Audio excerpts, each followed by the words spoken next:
We are live now. Okay. Good. हो गया. Can we start now, sir? Link चला गया?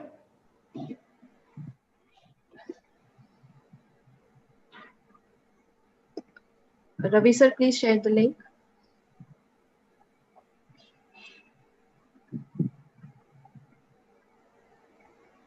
विभाष बात हो गई थी? Yes, sir. I had the talk. Okay. He'll join at 4:50. All right. Yeah. Okay, let's start now. A very gracious and inclusive welcome to esteemed chief guest, Mr. Manoj Kohli, country head, SoftBank India, who will be joining us shortly. Our keynote speaker, Professor Justin Paul, University of Puerto Rico, USA, who will also be joining us very shortly. Professor S.P. Agarwal, Principal and TLC Director, Ramanujan College, University of Delhi. External Program Advisor, Professor C.S. Sharma from Sri Ram College of Commerce, University of Delhi. Dr. K. Lata, Program Director and IQAC Coordinator, Ramanujan College. And Dr. Vibhash Kumar, Program Convener, Ramanujan College.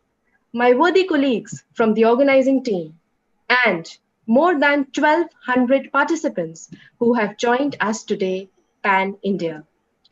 And as Ratan Tata very rightly said, and I quote, all of us do not have equal talent, yet all of us have an equal opportunity to develop our talents, unquote.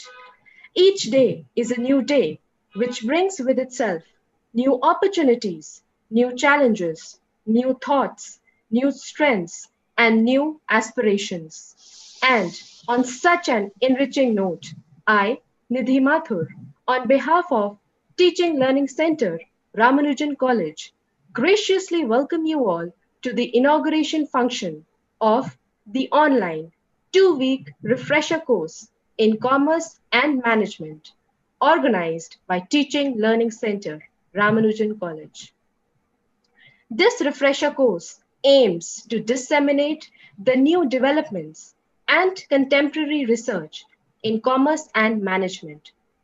The cutting-edge researches that are taking place in this field are phenomenal and should reach the concerned stakeholders. The business discipline is vast and enriched with multiple philosophies and theories. These theories have been able to guide practitioners in the past century and the present.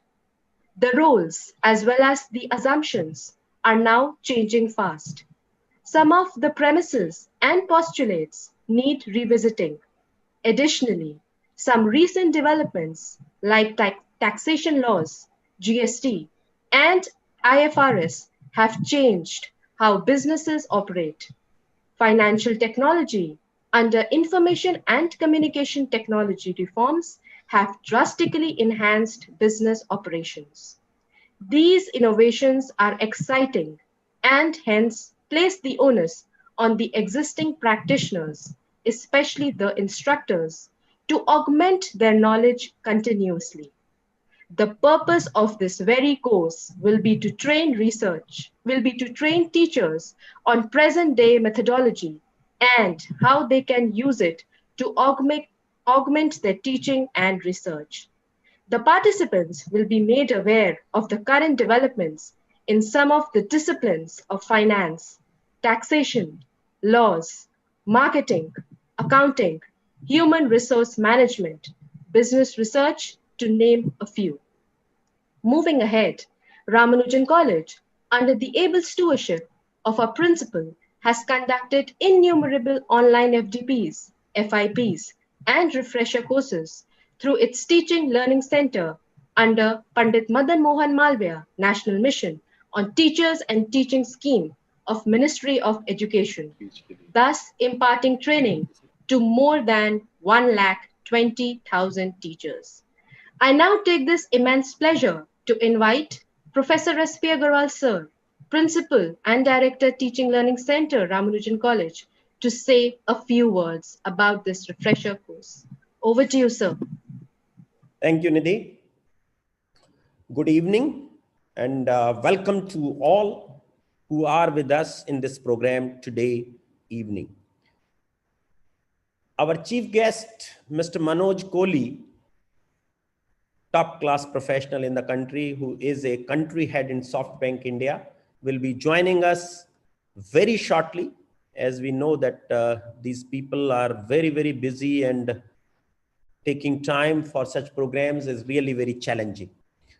He has experience in manufacturing, telecom, startups, tech companies, and energy sector. See, yesterday I was talking to him and, he said a very good statement that running a company, running an organization is not a challenge, but value addition is the challenge. So that is the key. And I really believe in that.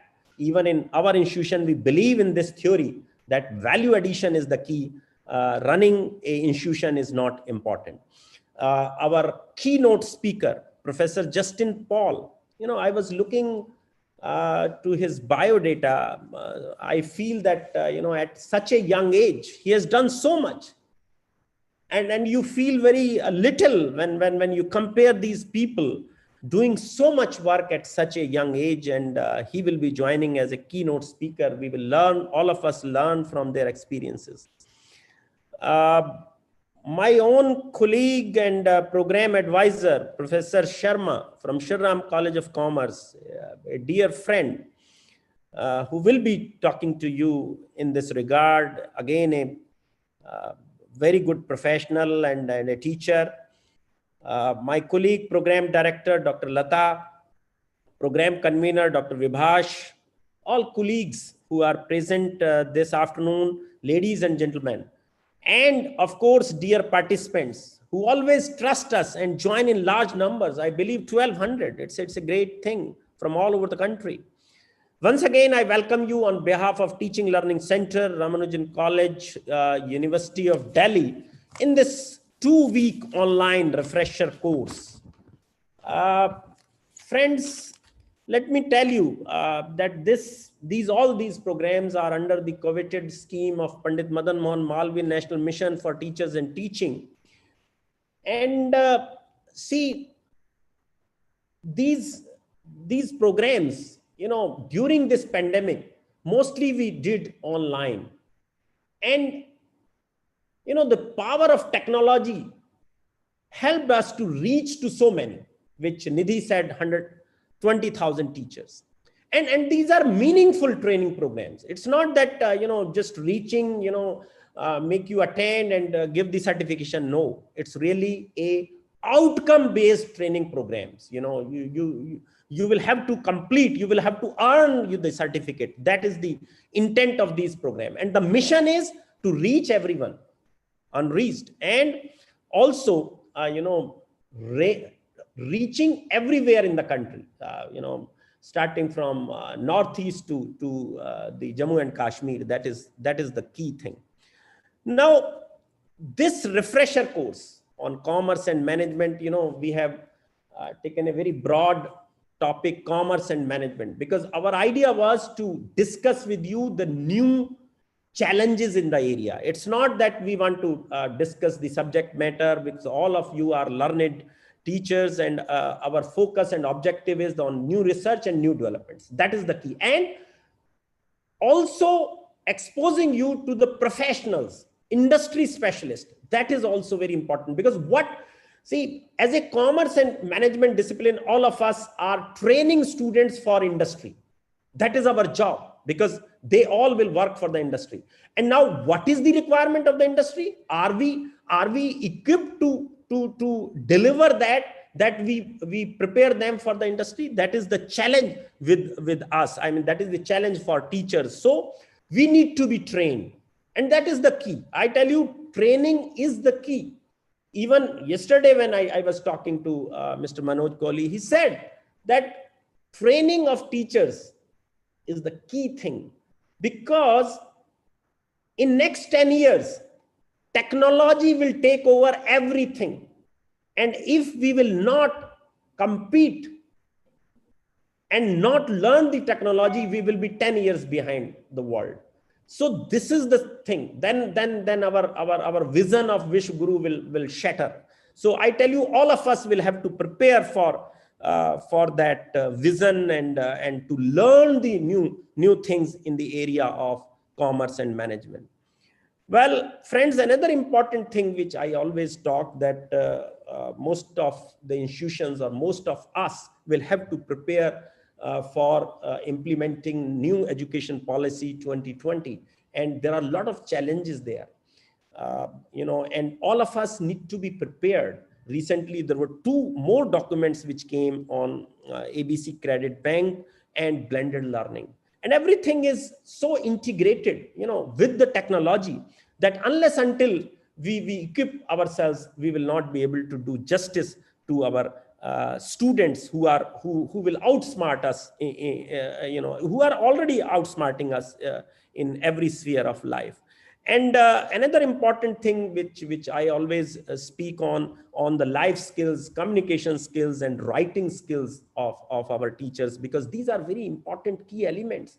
Because communication is extremely important for teaching effectively, and writing skills for doing meaningful research, and life skills for keeping ourselves healthy, and keeping our students healthy. That is also because we are the mentors, we are the guide to our students. So these are important parameters in which we need to be trained. And I believe that everybody learn out of training, whether we have completed 50 years of service, 30 years of service, 40 years of service, it does not matter. Learning is not limited only for youngsters. So with this, once again, I welcome, I'll once again welcome once chief guest will join. I'll welcome all of you to this program, and I'm sure that all of you will learn something out of it, and you will also implement it in your own institutions. Thank you very much. Thank you so much, sir.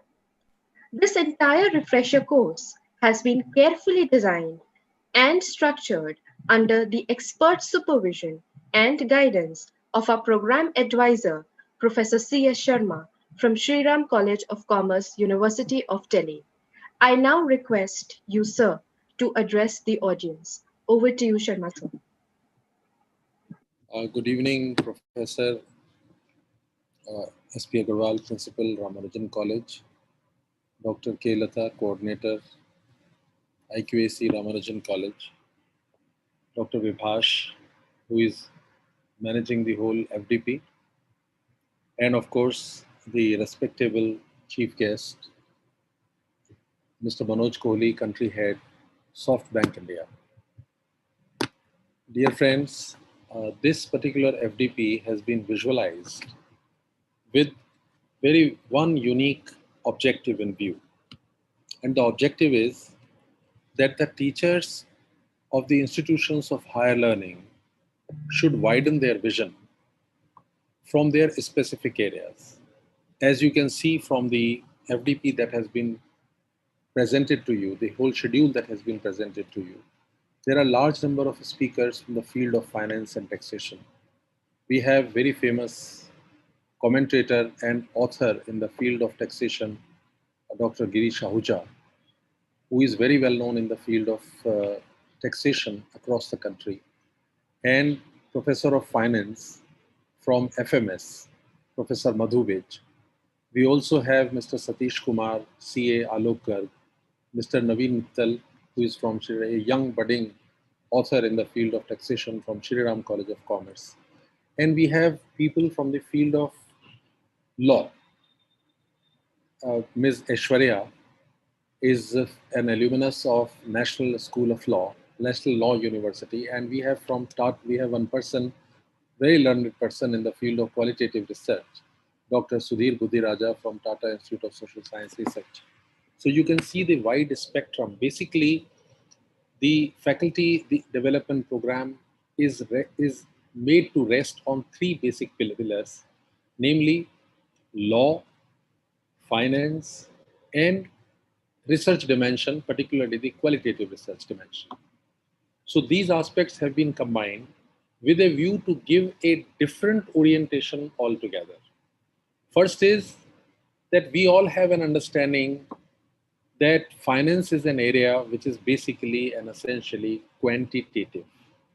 But finance is not something which is confined to merely quantitative analysis of the aspects relating to stock markets and financial decision making by the firms. It goes much beyond. It goes and covers the areas like law. It also covers now areas like IT. IT has become an integral part of our existence. And in this pandemic, well, I know it has been very disturbing for us, for each one of us. A lot of families have been adversely affected, incomes have been affected, livelihoods have been affected adversely. Of course, there have been large number of deaths, people have gone. But in this dark thing, something positive has also happened.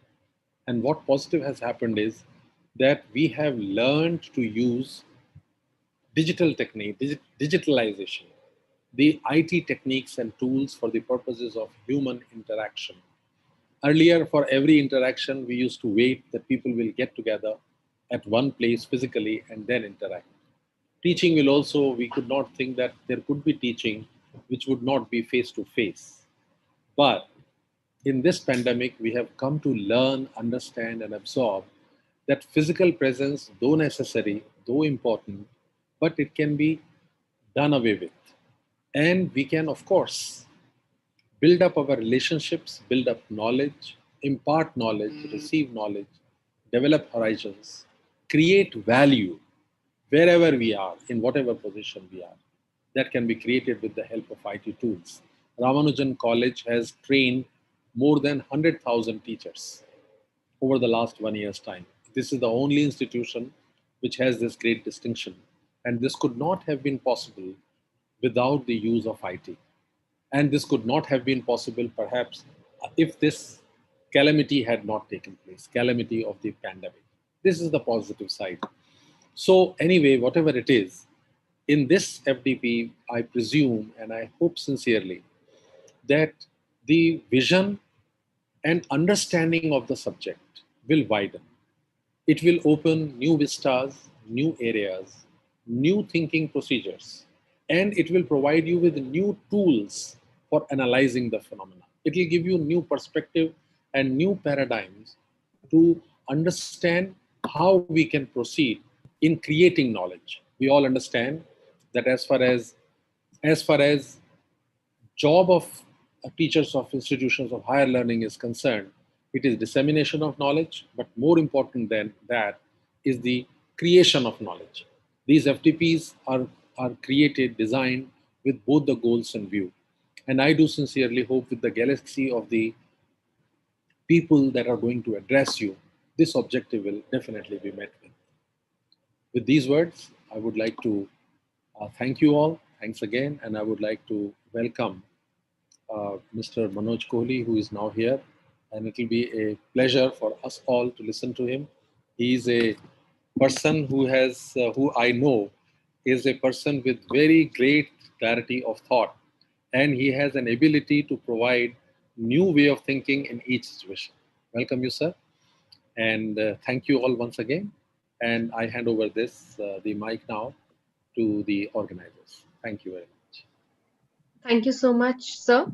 I now request Principal Sir Professor S.P. Agarwal to welcome Mr. Manoj Kohli. Over to you, sir. Good evening, sir. Welcome to this program. Thank you very much for joining us this afternoon. It's really wonderful talking to you last evening, and it's really great that you took time to join us and talk to our teachers. Well, as I was talking to our participants, that Mr. Manoj Kohli is not only an acclaimed professional. At present, he is country head SoftBank of India. He has about 40 years of experience and in manufacturing, telecom, startup, tech companies, energy sector. And yesterday, one thing fascinated me was that, he said that running an organization is not challenging. The challenge is the value addition. So, and he has worked with Airtel, and we can see how much value addition and he has done. And in SoftBank, they are funding each and every startup in the country. You talk of Paytm, Uber, Ola, or several others. So with this, sir, I don't want to continue with this because we want to listen to you. You have limited time with you. Professor Justice Paul from US will join us as keynote speaker later on. And presently, you were listening to Dr. Shreya Sharma. He's a professor at Shriram College of Commerce. The others are our colleague, Dr. Vibhash, Dr. Lata is my colleague and IQAC director. And all other young colleagues are here, and we have about 1,200 participants. So once again, sir, welcome to this program. Over to Nidhi. Thank you so much, sir. Today, we are extremely privileged to have with us Mr. Manoj Kohli, SoftBank Group International, who is supporting over 20 portfolio companies of SoftBank Group and SoftBank Vision Fund, such as Ola, Oyo, Paytm, Lenskart, Grofers, Snapdeal, and the list is endless. He is responsible for addressing the government, regulatory, and public policy issues which help these companies to achieve their full business potential. Previously, Mr. Kohli was also the CEO and Managing Director of Bharti Airtel, and his key contribution being building Airtel as number 3 telecommunication in the world, from 2 million to over 400 million customers. Overall, his 42 years of work experience is divided between the manufacturing, telecommunication, renewable energy, and now digital sectors. Mr. Kohli has worked in the US, Europe, China, Japan, and built businesses in 20 countries in Asia Pacific and Africa. He was adjudged Telecom Man of the Year in 2000 by Media Trans Asia and Telecom Person of the Year in 2004 and Lifetime Achievement Award in 2020 by Voice and Data. Mr. Manoj is also the Distinguished Fellow of Asia Society Australia to build long-term trade and commerce partnership of both countries. He is also the Distinguished Fellow of the leading management school, Indian School of Business. Mr. Kohli is on Board of Directors of IIT Indore and Chairman of Board of Governors of Indian Institute of Information Technologies, West Bengal. We are really thankful to you for joining us here, sir. I now request you to address the audience. Over to you, sir. Thank you, Nidhi, and my gratefulness to Dr. Agarwal, Dr. Sharma, Vibhash, Dr. Lata, and everyone else who is leading this school. I also am welcoming all the young teachers who are attending this session, and I'm grateful to you. I have a lot of respect for teachers. I spent 9 years in Delhi University, 3 years in BCom Honors, 3 years law, and 3 years MBA. And really, whatever I have done in life, it's because of my teachers. And my father was also my great teacher, and a lot of learning I picked up from my father. And now, as I have done 42 years, and I'm going towards half a century, I again want to become, I can't become a teacher like you, but I am trying to become a coach so that I can coach young entrepreneurs and young professionals, not only in India, but also in US and other countries of the world. Now, I have some suggestions which I thought I'll give to you. And if you don't mind, if you don't like the suggestions, please throw them out. but if you feel they are worthwhile, please think about it. And these suggestions I'll give to you only because I have a long experience as a student. I have studied in Michigan, Stanford, Wharton, and other universities. Next week, I have a session in Harvard Business School. I'm taking a session. So I have a experience as a student and as a teacher. So therefore, I can share with you some ideas which will be, especially to young teachers who have a long career ahead of them. You'll be able to relate and become better day by day. I feel that teachers are very, very important for a great future of this world and great future of our country, India. And I believe your contributions already are fantastic. Today, if Indians are ruling the world in terms of professionals, there are two Indians, one is Satya, other is Sundar, who are leading two companies whose market value is bigger than India's GDP. If you add up GDP, if you add up market value of Google and Microsoft, it's more than GDP of India.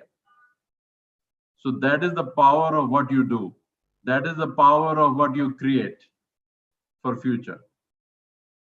And I'm so happy that India is leading in software development because future will be software development. Future will be AI, artificial intelligence. Future will be machine learning. And that is where my first point I want to share with you, that technology is going to rule our future. And somebody said, and I'm repeating, in the next decade, we will experience more progress made than in the past 100 years. It is very clear that what changes we have seen in our lifestyle in the last 5 to 10 years are small compared to the changes which are going to happen in the next 10 years.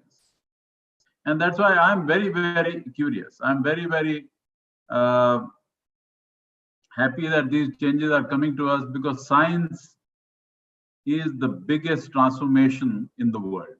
There's nothing else which is bigger than science. And because science is democratic, it has a positive impact on a rich guy or a poor guy or middle class, it doesn't matter. It is a very democratic, transformatory impact.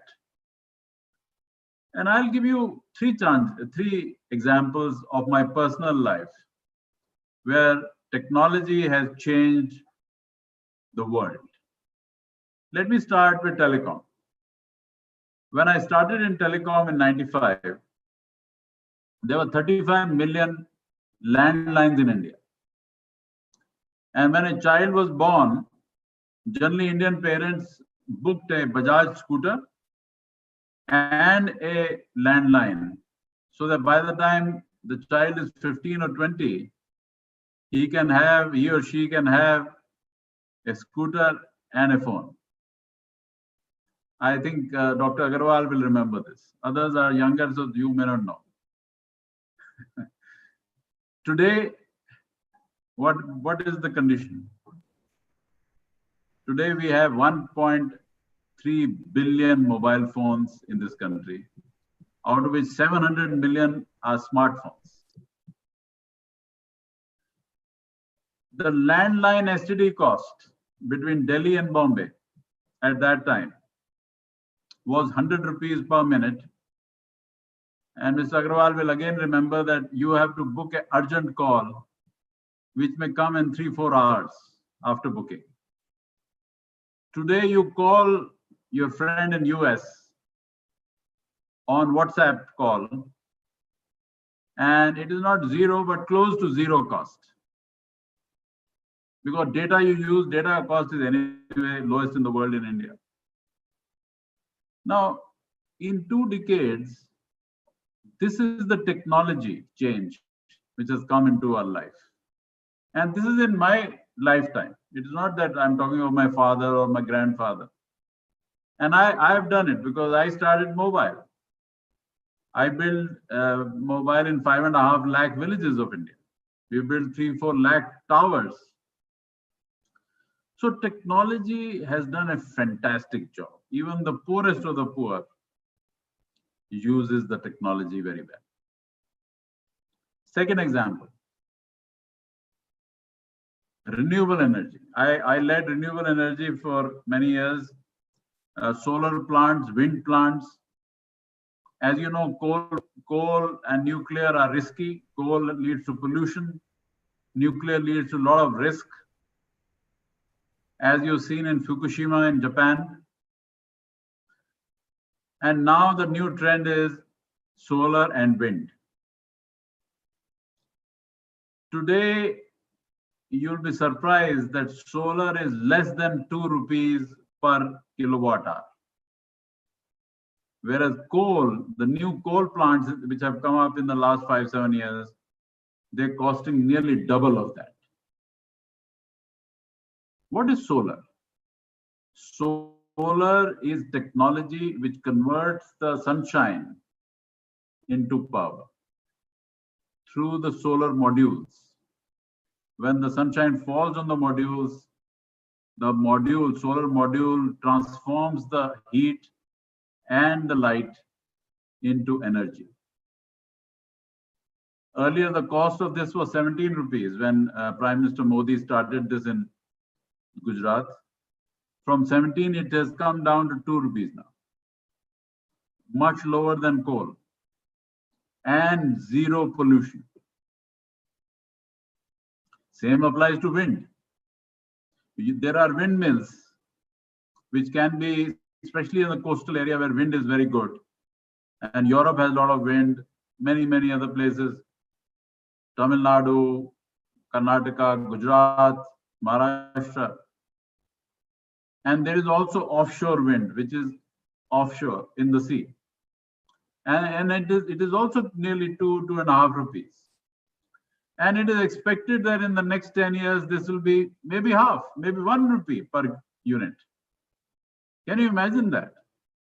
So not only you will get clean energy, zero pollution, but also at much lower cost. And you see the power bill you get at home. Normally the bill is 5 rupees or 6 rupees. So can you imagine that your bill will over the next 10 years come down to maybe half? Now what is this? Firstly, the air quality will improve. And secondly, the cost affordability for poorest of the poor person of this country will be easy to have power connection and power utilization. Third example, which I'm doing now, I'm dealing with, as Nidhi said, to more than 20-25 digital technology startups. What do they do? You are using Uber and Ola every day. It is an app,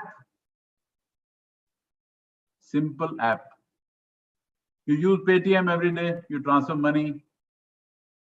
It's an app. You use LensCard. I don't know if you've got specs or contact lenses or powered sunglasses. And by the way, LensCard, if you recently a friend of mine from Haldwani bought LensCard and he got his specs in 2 days delivered to his house. And he told me, he rang me up and he said, Manoj, it was so good quality. At a small town, not in Delhi, Bombay, Bangalore, in Haldwani. Delivered to his house. After testing his eyes, he went to the market, tested his eyes, gave the money, order went straight to the factory of LensCard. The factory made the specs immediately and they couriered to his house. Snapdeal, you buy e-commerce, you buy online. Shopping online is becoming so popular. I'm sure Dr. Lata and Nidhi, they buy a lot of things for homes on online, you know. My wife at least buys a lot. Everyone, sir, everyone. Everyone. Now grofers, which is grocery, you get grocery at home. Policy Bazaar, you get cheapest insurance policies. Delivery, your product is delivered from one place to other, next day delivery anywhere in the country at a cheap price. So I've just given some example how digital businesses are transforming the world and bringing affordability to the poorest of the poor. As my teacher in Michigan was C.K. Prahlad. He wrote a book, and you should read that book, Bottom of the Pyramid. So at the bottom of the pyramid in India, people can afford these services. Correct. So that is the power of technology. And I would request you to please read technology. Actually, there is a report of McKinsey, which has come last week, and I circulated. Maybe I'll send it to Dr. Agarwal, which talks about the top trends, 10 trends of technology in the next 10 years. I will send it to him. Maybe he can circulate to all of you. You should know about technology, because the biggest change in life will happen through technology. The second thing I want to share with you is about millennial generation. Millennial generation is called young people, boys and girls, average age 27, learning, hungry to learn, very hungry to learn. And they are purpose driven. They have a purpose in life. They want to do something bigger than just earn money. But they want an open and flexible culture. They love openness. They love transparency. They don't like,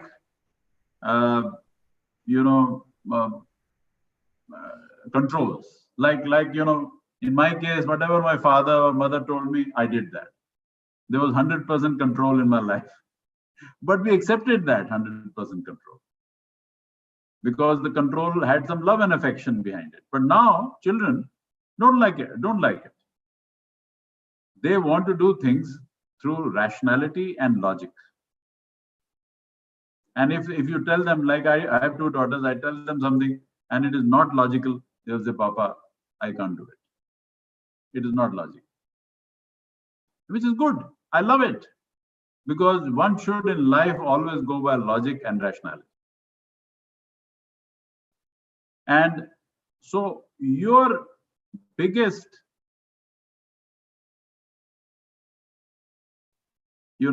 community of learners, people who are taught by you, are millennial generation. I will request you to understand this generation much more. It is very, very, very different from our generation, and should be. And these are hungry people, and they come from small towns. The best millennial generation is small towns, villages. They are so hungry to win. Every program on television, whether it's music or dance, if you remember the cricket match in Australia in Baga, it was won by a young Indian team. All were from small towns, because they were so hungry. I think people, youngsters in metro cities like Delhi, Bombay, Bangalore, don't have too much hunger, because they already have their stomachs full. But this young generation coming from smaller towns is very, very, and they are people who will rule the future of the world. Not only India, world. Because I have seen all over the world, I have maybe traveled 50, 60 countries. I don't think there is a generation which is as hungry as our youngsters. And I don't think they also educate themselves so much. I don't think there are parents in those countries who put more than 50% of their income in their education. Like my parents, they must have spent 70, 80% of the income on education of three children. It doesn't happen anywhere else in the world. So this millennial generation is your customer. They are the people whom you have to teach and whom you have to help and whom you have to support to become big software engineers, big entrepreneurs, businessmen, industrialists, professionals. But their attitude is different. And therefore, you will have to modify yourself according to the attitude of this generation.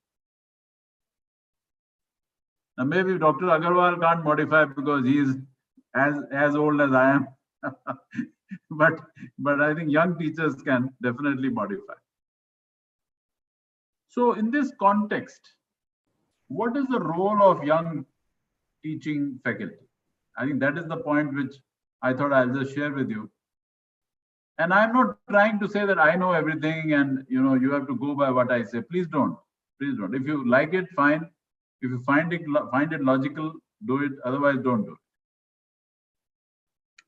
First and foremost, your contribution is most critical to nation building.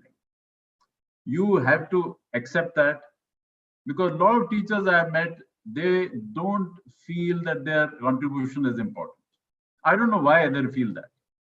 I mean, recently my economics teacher passed away, or school economics teacher passed away. So I was speaking at his prayer meeting, and I said in the prayer meeting, I said, all my mind of commerce, economics, all the business mind came from him. For example, he taught me in his first or second class law of diminishing returns, and he asked me, he said, Manoj, if I give you one rasgulla, will you like it? I said, yes. He said, 2. Yes. Then he said, 5 rasgullas. I said, okay. Then he said, okay, I'll give you 8 rasgullas. I said, but I may not like 8 rasgullas. He said, okay, I'll give you 12. I said, no, I can't give.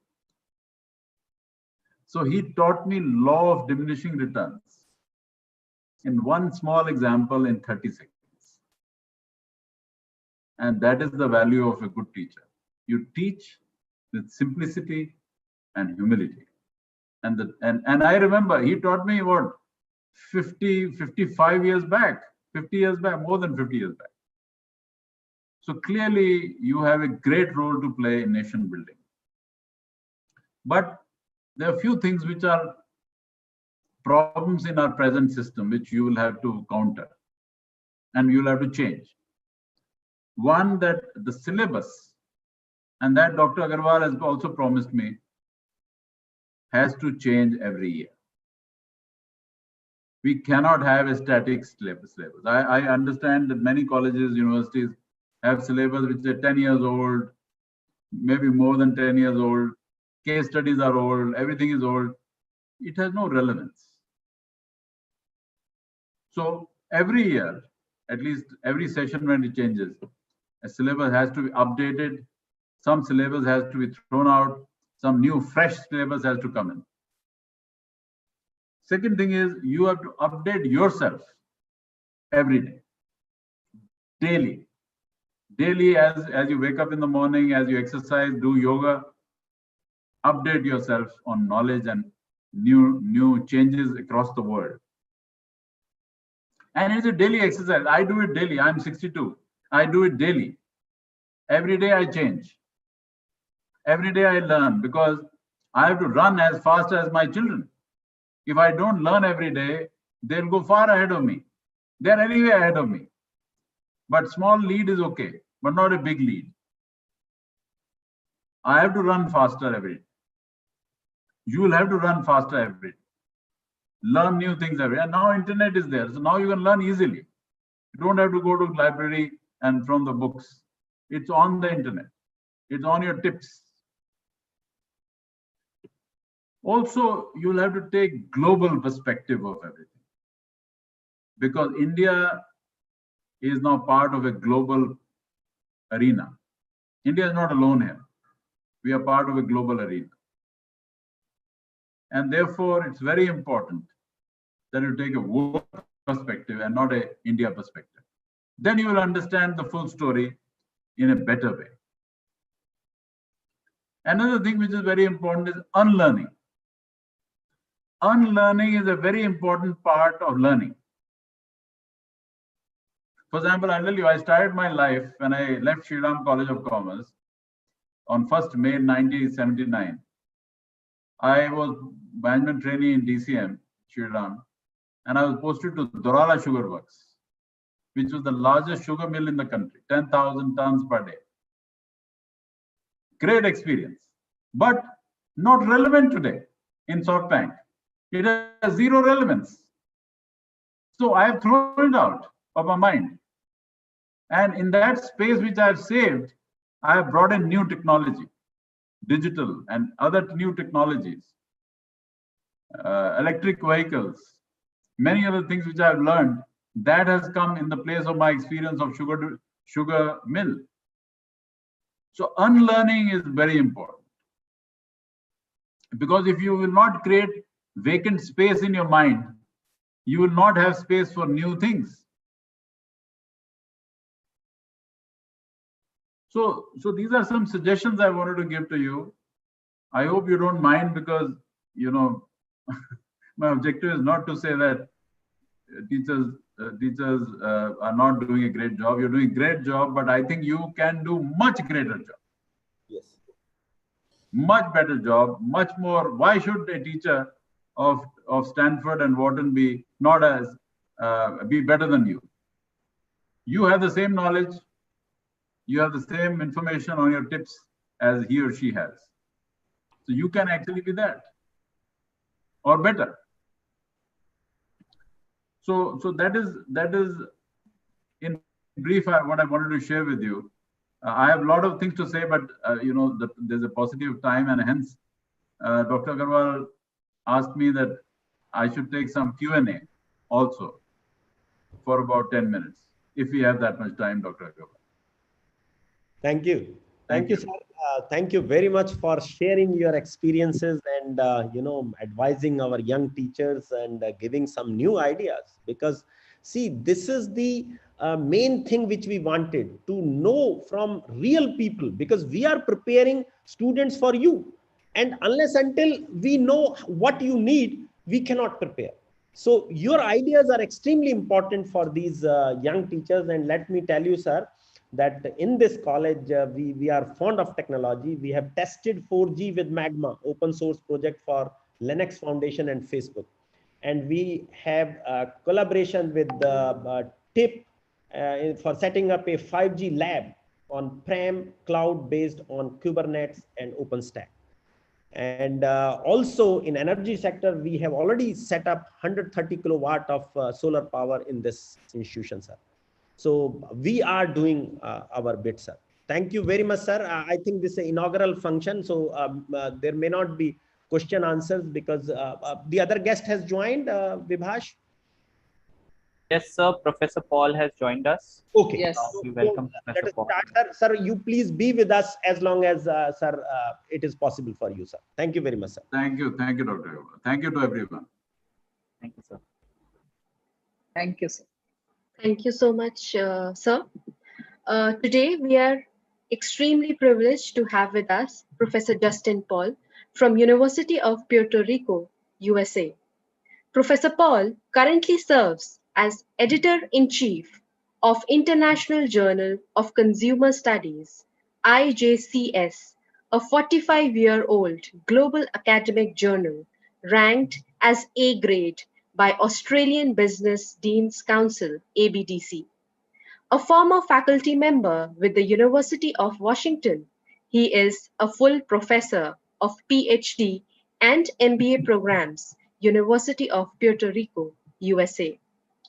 Professor Paul holds 2 honorary titles as Distinguished Scholar, Distinguished Professor with Indian Institute of Management, Kozhikode, and SIBM, the premier business school in South Asia.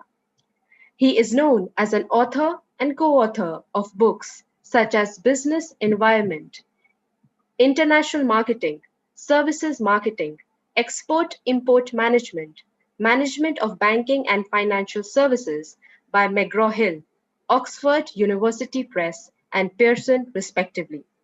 Professor Paul introduced the Mastage model and measure for brand management, CPP model for internationalization, scope framework for small firms, and 7P framework for international marketing.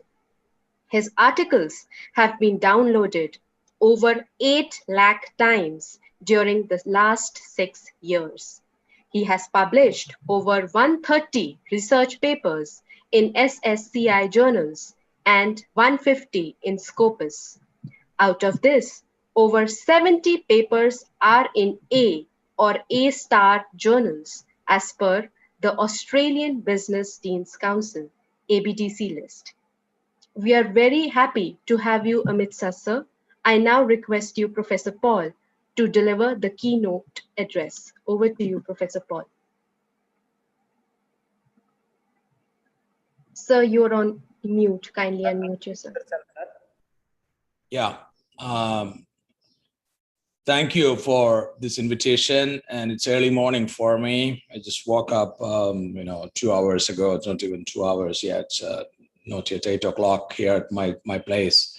And thank you for this invitation. And today is a hectic day for me because of large number of webinars last night for an Australian university, and today another one is for New Delhi Institute of Management, and a series of 3 seminars, and another one for Dubai also today.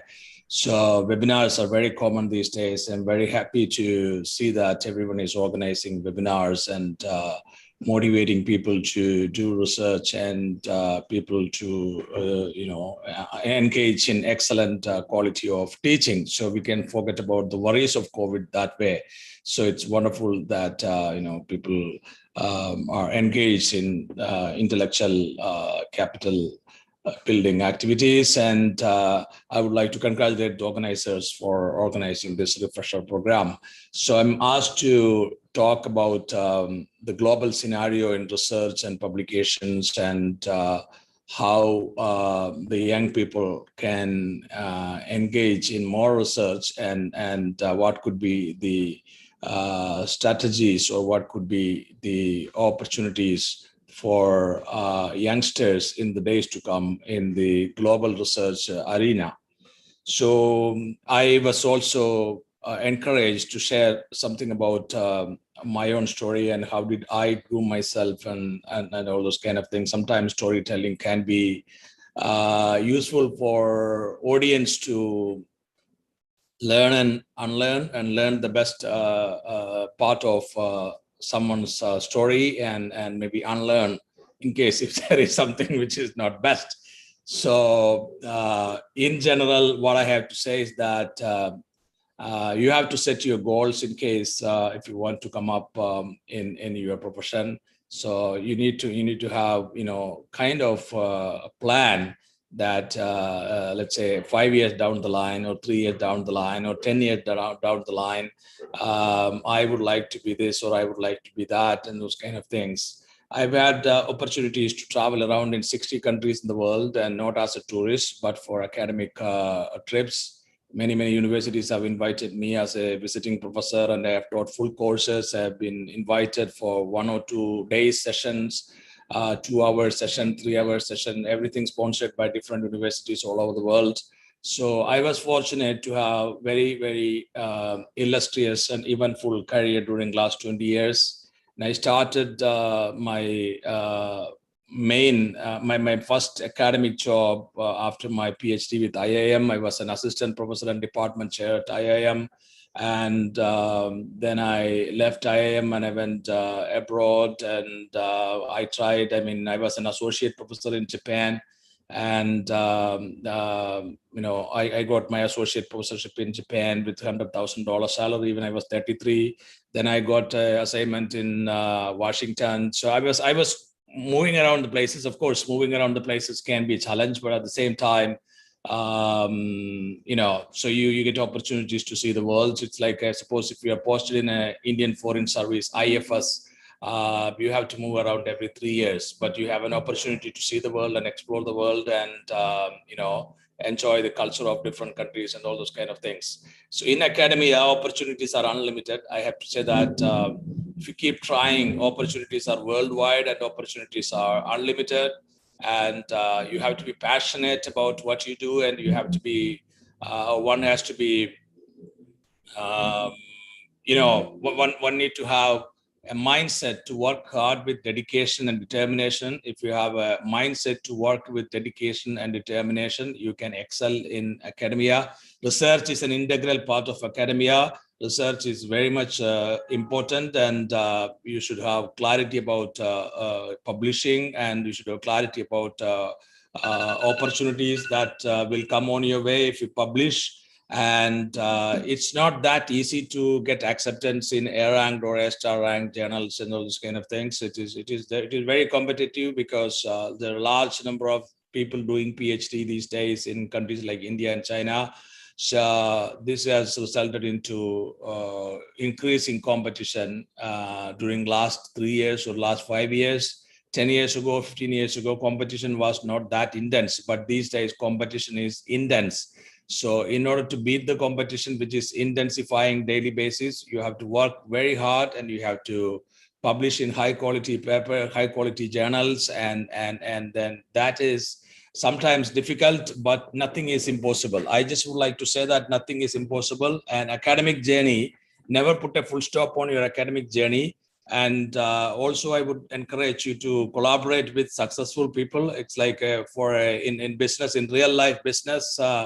If you are running a small company, if you can collaborate with successful people or successful companies, let's say you run a small company, you set up a small company tomorrow, and you want to achieve greater heights and transcend horizons with your own business, you should collaborate with successful multinational enterprises or successful very, very large enterprises, so that you get opportunity to leverage their strength and your weakness, if you can succeed that way. And that is a really ideal strategy in real life business, and in academia too. It's a reality.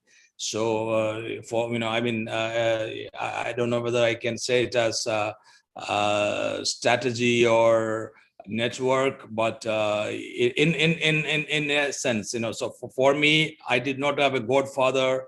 I did not have someone to help me when I was young to build up my career. I did everything my own. I worked everything my own. I discovered new avenues my own.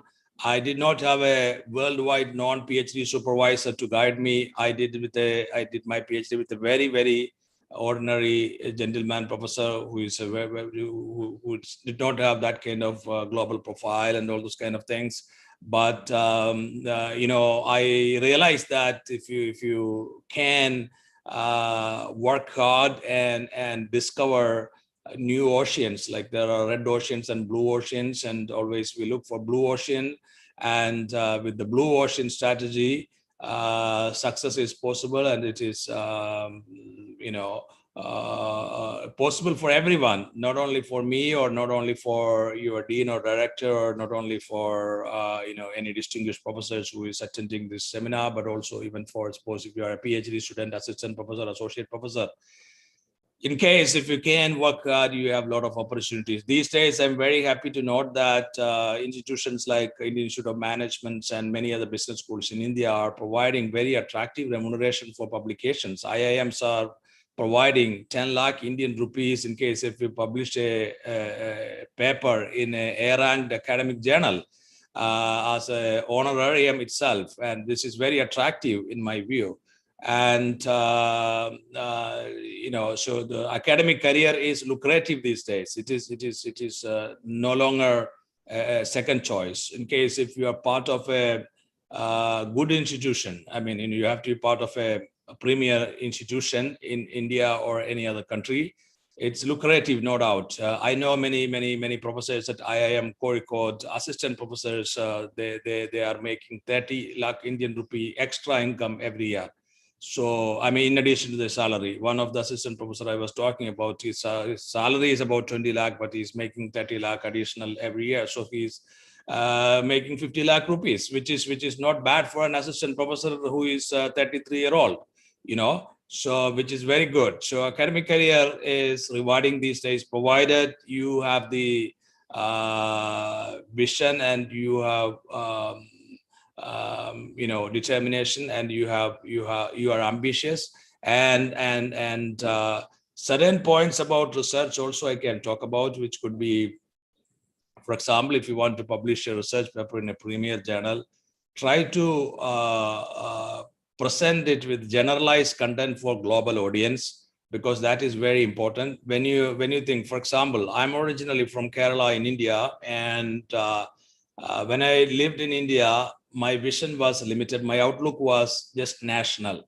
I did not have global outlook. But when I moved out, my vision, my eyes opened up. I've seen the world, and my outlook is truly global.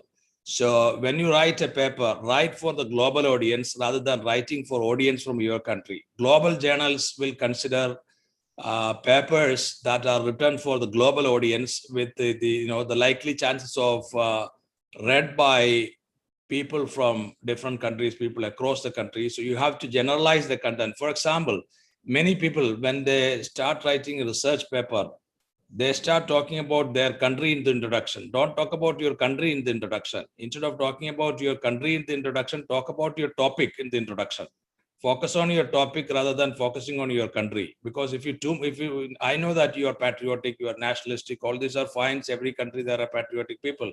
Don't show that in your research paper, because that is not the objective of research paper. If you show that, your paper will get rejected. And not only that, journals are keen to publish papers which will be read by people across the world, across the countries, and they want to read about the topic rather than about your country. Okay. So that way, so it's useful, and I would say that you should think about it. And another thing is theoretical flavor. This generalization lead to theory. Theoretical flavor is required in research. For example, I would recommend, or I would encourage you to study. At least there are some 30-35 established theories in business management field, which can be, some of them come from psychology, some of them come from economics, but they are all applied in business management. So learn about those 35-40 theories. In India, I know everybody is teaching SPSS, everybody is teaching AMOS and those kind of things. Just SPSS and AMOS are not enough. Study. Recently, I posted on we have a group called EcomNet, Economics, Commerce and Management Network. It's a group on Facebook with about 2,000 members. You can join that group also. I posted in that group about this 2025 theories. I listed these theories. I encourage the people to learn about these theories and tenets of these theories, and think about applying the tenets of those theories in your research paper, rather than just mere data analysis sometimes will not result into acceptance in premier journal. So theoretical flavor, theoretical application of a theory. But again, you have to also think about relatively new theories. There are so many theories like attribution theory, agency theory, and so many theories are dynamic capability theory. I have developed my own theory, Maastricht theory. I have developed CPP model, 7P framework for international marketing. I've tried to contribute my own also. So there are at least 50 established theories. Try to learn those theories and apply the tenets of those theories in your research paper. A theory of planned behavior is not really amazing, because there are already 25,000 papers published using theory of planned behavior. Don't use theory of planned behavior if you want a premier journal publication, because it is already recycled and it is already repeatedly researched. So think about something new, something novel, something fantastic, something excellent, something that you think which is not repeatedly and recycled used. So and that will also help you. And also, when you think about a research paper, make sure that you get your paper proofread before you submit to any journal. This is very important. Also, so I know that you may be tired, or your English level may not be excellent to the extent that a global journal accepts a paper. So in that case, give it to someone else who can do a better job, who can do this English reading in a better way. That may be a good idea. Okay. So those kind of things are also important. Suppose in case you can hire freelancers, freelancers to do the English job, or anybody who can do this part-time basis to help you. It's like you are a professor, you are like a doctor. Doctors have nurses in hospital. So if you are a researcher, if you are a professor come researcher, you need somebody to do the English proofreading. That can, suppose some institutions like IITs and IIMs give teaching assistant.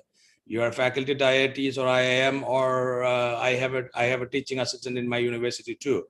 So she helped me to do that to some extent. And suppose if we don't have that facility, employ someone on a freelance basis, and then she's like nurse for you, nurse for the doctor. Nurses are working for the doctor. It's the same way you need help.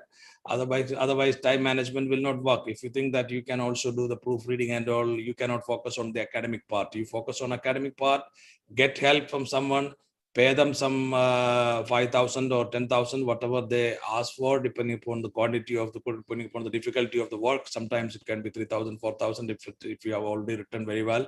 So these kind of things are important in research and in publications, and so that you can increase the possibility of acceptance. Journals normally accept only 5 or 6% of submissions, or 7% of submission. Many journals acceptance rate these days is 5 to 7%. So this is difficult, but this is how it works, because publication in good journals give you opportunities to get jobs and promotions and all.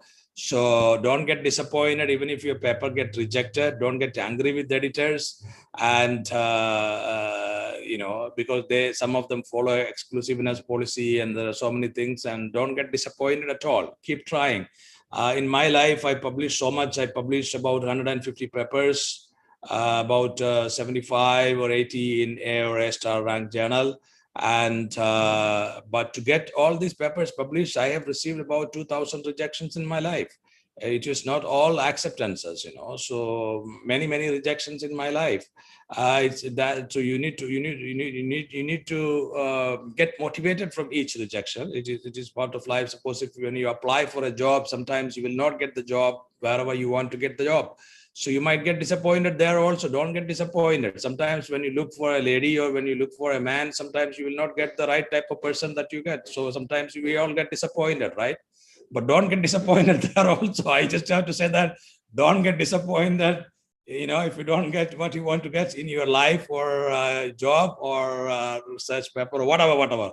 So it's all part of life, so we have to learn to be happy with whatever we have. So because nobody is perfect, so not everybody has everything. So so this is because life is subject to constraint, and I would always prefer to have more interactive session. In case I'm not sure about whether you have time for interactions and questions and how you organize this program. I'm not, somebody told me that this is also telecast on YouTube. So I would be happy to stay in touch, and I would be also happy to give you some suggestions or advices. And in case if you require, I'm heading a journal with 2,000 submission, International Journal of Consumer Studies, 2,000.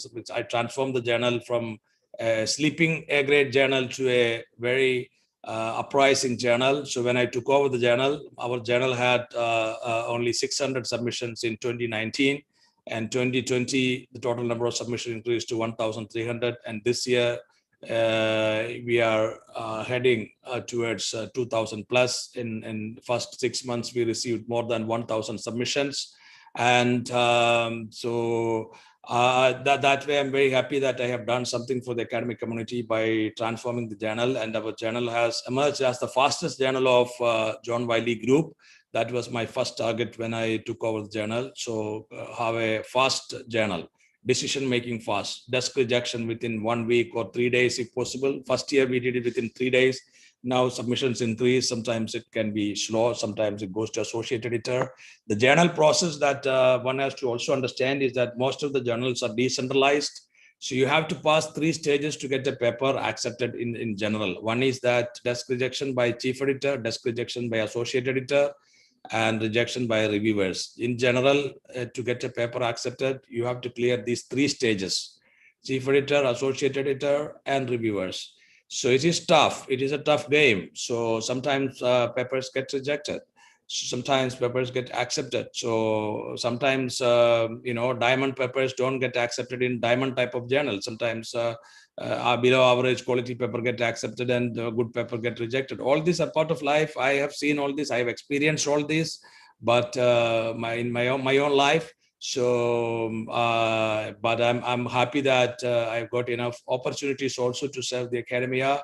Especially now as editor-in-chief of an A-grade journal, a lot of people are paying attention to what I'm doing these days, and I'm getting invitations from all over the world to be a speaker in many conferences and so many things. But I have to say that all these, whatever I have reached in my life, in my professional life, is because of hard work, is because of determination and dedication. It's not because of any one person who has never helped me. There are some people who are lucky in academia. Suppose if you get an opportunity to do a PhD from an Ivy League business school, for example, so you are opening up your opportunities automatically. So if you can do that, that's wonderful. But if you have missed that, then you have to work very hard. Otherwise, if at the right age, 22, 23, you get your PhD scholarship from an Ivy League business school, then most of the professors there have influence. So they are almost like Nobel Prize winners. Even if they have not won Nobel Prize, they have influence in academia if they are an Ivy League professor. So they will get your paper published, even though your paper is a faltu paper. So, but if you haven't had an opportunity, I never had that kind of opportunity to do my PhD from Ivy League business school, which is not because it was all our circumstances. Sometimes, sometimes like I was born in an average family. My parents were high school teachers. They did not have money to send me when I was 22, because high school teachers mean they have money to live, but they don't have money to send their children to America at a young age, because that requires a lot of money. So, but I'm very happy I have made money myself. I mean, because of my work legally with my hard work, I have enough money now. So it's possible. I mean, everything is possible provided you can work very hard. And there are two routes to success in academia. One is that go and do a PhD from a top business school or top university. So if you have an opportunity to do that at a young age, because after a certain age, they may not encourage you even if you apply. Suppose you are 40 plus, if you apply for a PhD, they may not take you also sometimes, because they will think that you're already, crossed certain age. But otherwise, if you cross that age, you have to work hard. And as I said, you can also try to leverage with some successful people if possible. Sometimes they may not agree in case if you don't have good affiliation. Sometimes, you have to approach to 5 people to get one successful people to help you. So that is also part of life. And you have to do things in a polite way. Sometimes, email or phone calls. I get a lot of emails and phone calls these days. So some people write very politely. I feel very happy to see a polite email, but some people write with ego and those kind of things. Sometimes, so that there are all kind of people. So, it's like when a small company want to collaborate with a multinational company. Suppose if small company need to deal with very, very nicely, then multinational company will agree to collaborate with. I have a friend in America. He's an Indian guy. He's running a small business in America. And he had trouble in his business first 5 years. And then he succeeded. 6th year, he succeeded in getting a collaboration with Walmart. And he succeeded, and tremendous success in 1 year just because of that collaboration. Same way, if you can collaborate with one of the very successful academician, if somebody can help, that will pay. I mean, that will open avenues for you also sometimes. But sometimes, so there's no guarantee. You have to keep working, and the determination and dedication of the work is very important and very critical. And I would like you to encourage you to, look at my ResearchGate account. Also, ResearchGate is these days very, very useful for people from developing countries, because if you want any paper, any author, it can be me or anybody else. If you don't subscribe, your college is not subscribing the database of papers. For example, if your college does not have subscription to Science Direct or EBSCO and those kind of things, you can have your account in ResearchGate and follow the successful academicians on ResearchGate and look at their publications. And you can ask for their publication. They will send it to you within 1 or 2 days. They will send it free of cost. Anybody's publication, you can get it free of cost by contacting the authors on that website. It's very user-friendly. And yeah, so I also keep posting on LinkedIn some useful stuff, some special issue calls, and some other academic announcements. For example, yesterday, UK Association of Business Schools announced their new ranking of different journals. So every 3 years, this ABDC ranking or UK ranking, they revise every 3 years. So I posted it on LinkedIn. I posted the list of journals in UK list with their rank. I posted it on LinkedIn. So you can stay in touch with me on LinkedIn, or you can connect with me on LinkedIn also. That way, whenever I post those kind of things, you might also get those kind of things, ready-made access.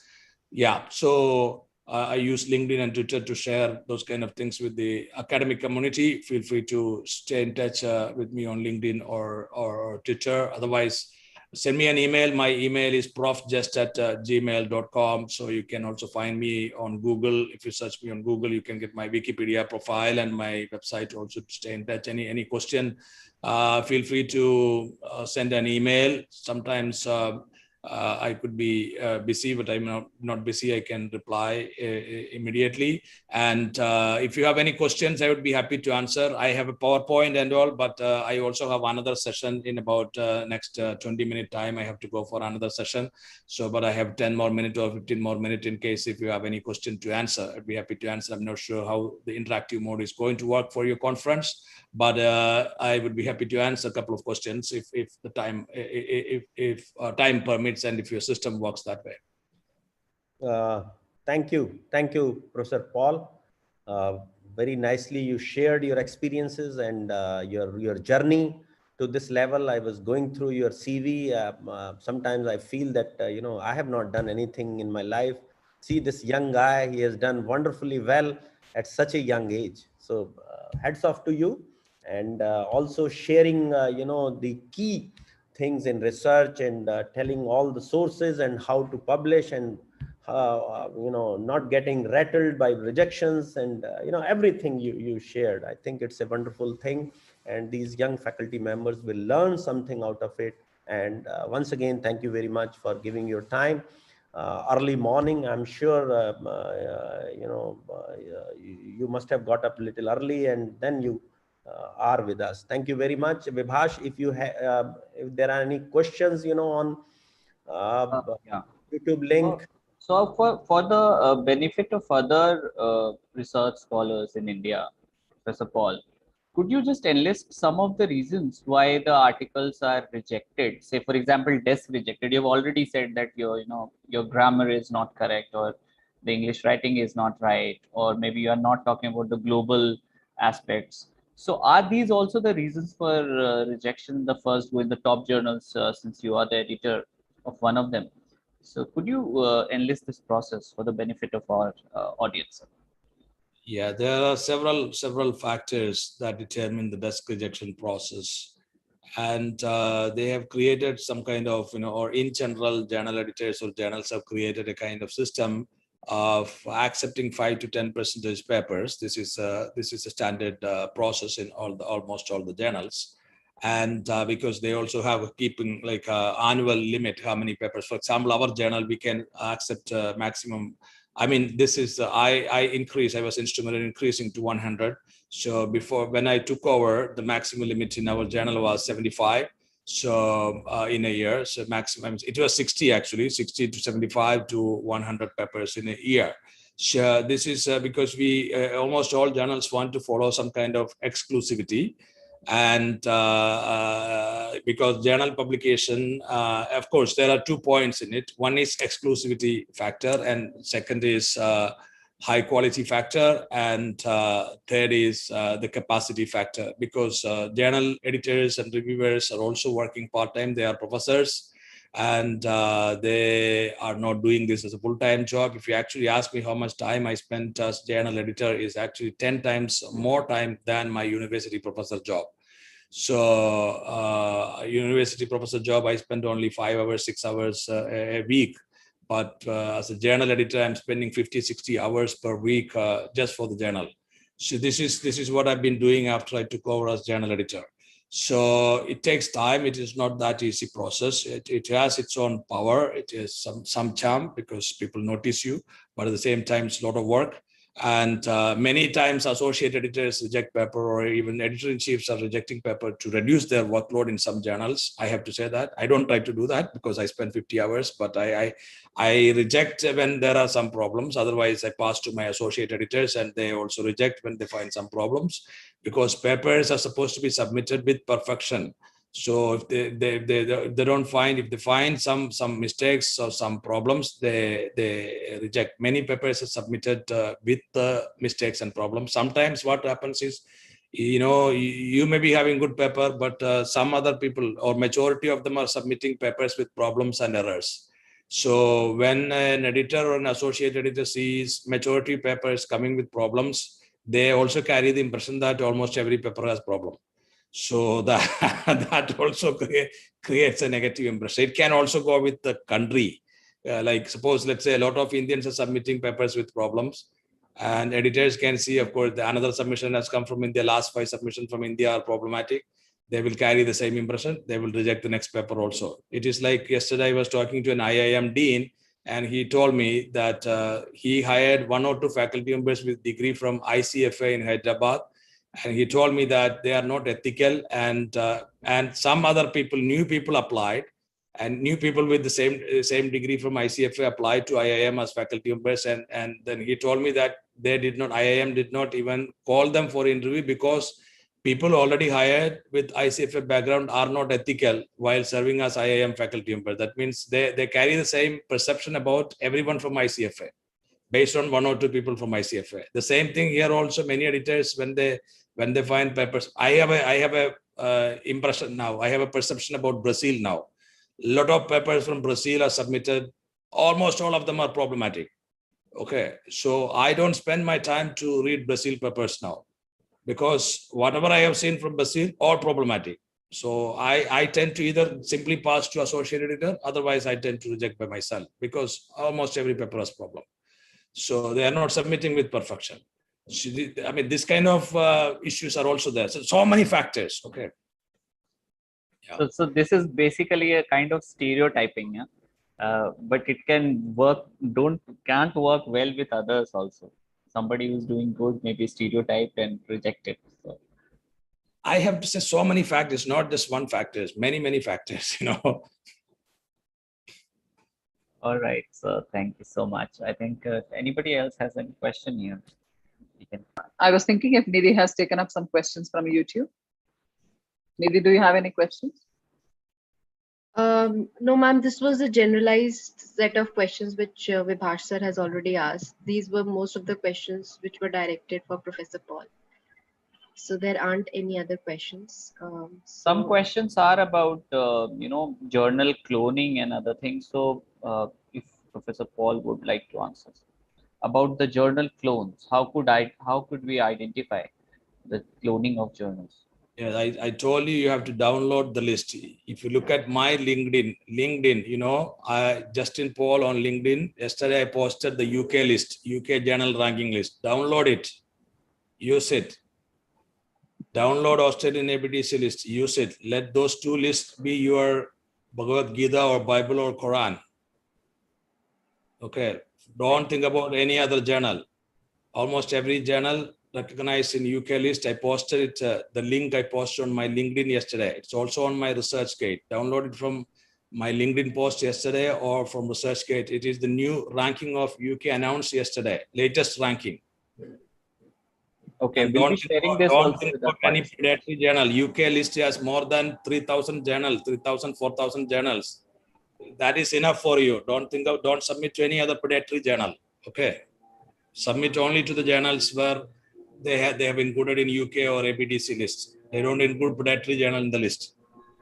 Thank you. I think we have to wind up because I have another session. Okay. Yeah. Thank you, sir. Thank you so much. Thank you very much. Over to you. Bye. Thank you, Professor Paul. Moving on to the last segment of the inauguration session, I now request Program Director as well as IQAC Coordinator from Ramanujan College, Dr. K. Lata, to explain the rules and regulations of this program to all the participants. Over to you, ma'am. Yeah, good evening, everyone. I was following this on YouTube also. So I observed that around 600 participants are viewing at the moment. So about the live sessions, we can give you information or the link only at that particular moment. So I request all the participants to kindly join the live sessions whenever we have. They will not be very frequent, but whenever we have them, so kindly join. And of course, I won't take much of your time, but still I want to explain, clarify certain things. I would like to clarify certain rules and regulations that the committee has prepared for the participants. This is a self-paced, LMS-based two-week rigorous refresher course in commerce and management. By self-paced, we mean you can access, view, and learn through videos that are uploaded on the portal at your own convenience.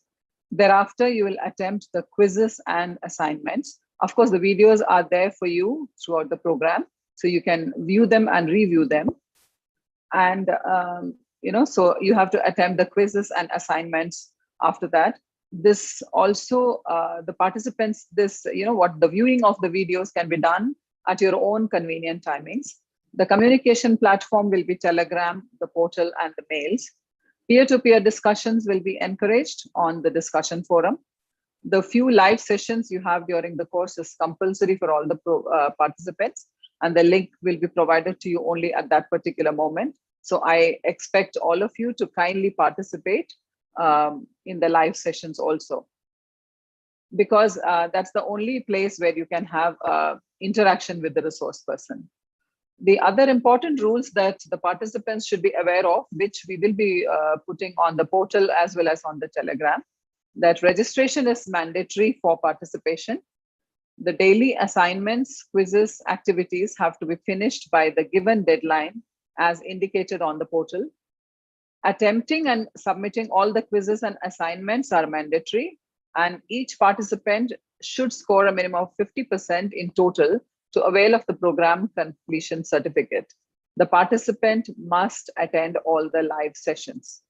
As part of the Ministry of Education's requirement under the PMMNMTT, which is the Pandit Madan Mohan Malviya National Mission for Teachers Training, all participants need to submit online feedback for each session.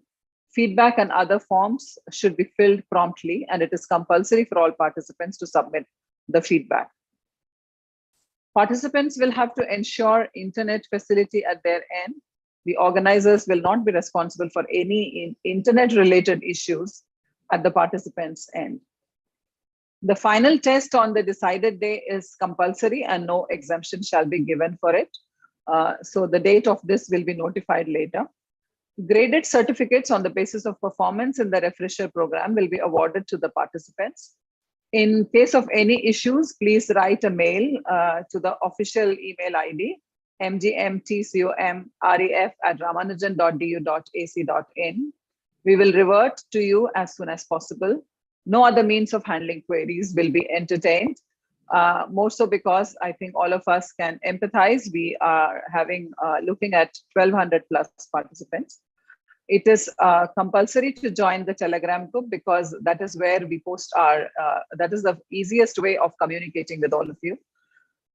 Frequently asked questions, schedule, and other related information shall be posted on the Telegram group as and when required. With these sets of rules and regulations, I expect, complete participation with dedication and commitment. And I wish all of you a fruitful and enriching journey of 14 days with us. Thank you very much, Nidhi. Over to you. Thank you, ma'am, for spelling out the rules and regulations so nicely and beautifully. Lastly, I would request Dr. Vibhash Kumar, Program Convener, to propose the vote of thanks. Over to you, sir. Okay. Thank you, Nidhi ma'am. So good evening, everyone. Greetings from Ramanujan College. It is my privilege to propose a vote of thanks on this occasion. I, Dr. Vibhash Kumar, extend a very hearty vote of thanks to all the speakers for gracing us and sharing with us their extensive work. I take this opportunity to thank all the participants of the program for joining us in this 2 weeks refresher course. And I'm sure you will also bring your intellectual discourse and discussions into the program. I would like to take this opportunity to place on record our warm thanks to Mr. Anil for persistently editing and producing, uploading video resources. I would also like to thank my TLC office for providing resources at all times, especially Mr. Akhil Raj for looking into the registration process of the program. I also want to thank Mr. Ravinder Bisht for organizing live sessions. I also extend my thanks to Mr. Vipin Rathi for providing us with the technical support in hosting the edX platform. I would like to thank Ms. Sonia Model for looking after the queries and the questions of the participants and taking them up religiously. I would also like to thank Ms. Parul Yadav for managing the affairs of the program effectively. Again, thanking Ramya Jain for managing the program documentation. I also take this opportunity to thank our distinguished speakers for today, our chief guest, Mr. Manoj Kohli, for sparing his precious time to be with us and sensitizing us on continuously changing dimensions and how should we acclimatize with it in the current scenario, current environment. I'm also immensely grateful to Professor Justin Paul, who took out his time from his schedule and imparted his vast experience, just the journey of research and the knowledge in the fields that he has in the research domain to our participants. I would now like to thank Professor C.A. Sharma sir for being a constant guide and support to this refresher course. And lastly, this program would not have been a success, or we would not have been able to conceptualize it without our resource persons who have taken extended long sessions and invested their time to produce video resources and even would conduct some live lectures.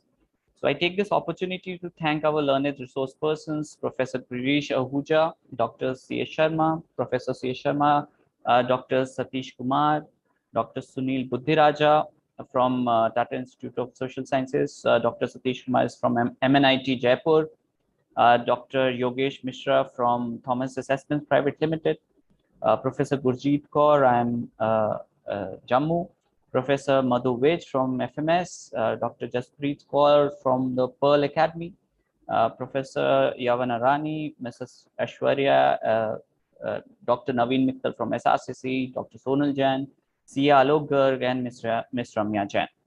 I now express a sincere thanks to our professor and principal, Dr. S.P. Agarwal, for providing encouragement, resources, all the necessary motivation that we require to pull together a program of this magnitude. Thank you so much, sir. My thanking list would be incomplete if I do not thank the program director, Dr. K. Lata, who has been instrumental in micromanaging the entire event, day in and out. Thank you, ma'am.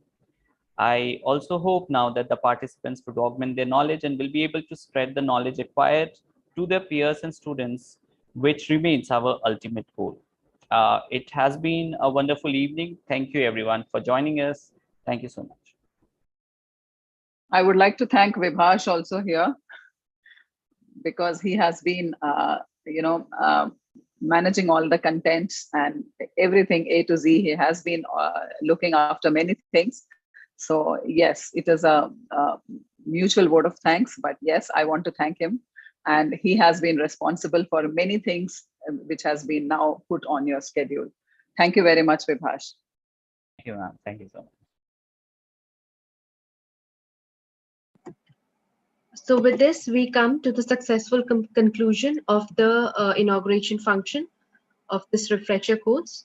The content for today, that is day 1, has already been uploaded on the portal. So all the participants are requested to peruse through the content, complete the quiz, assignments, whatever has been posted, and submit that to us within the deadline that has been specified. So with this, we conclude, and we shall be meeting you on and off for the live sessions and also for the valedictory session. So thank you so much for your time and patience. And we conclude this evening